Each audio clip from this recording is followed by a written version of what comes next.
Kabupaten Aceh Barat Daya beribu kota Blangpidi. Memiliki luas 1.882,05 km persegi, terbagi menjadi 9 kecamatan, 23 mukim, dan 152 kampung.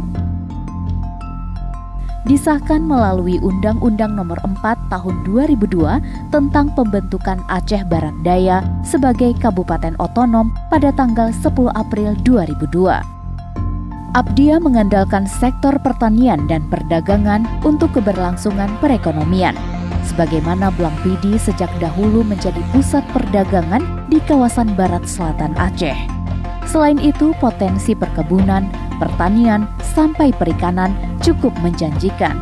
Tidak luput juga dari pariwisata sampai industri, menjadikan Abdia salah satu kabupaten tujuan untuk didatangi para pelancong.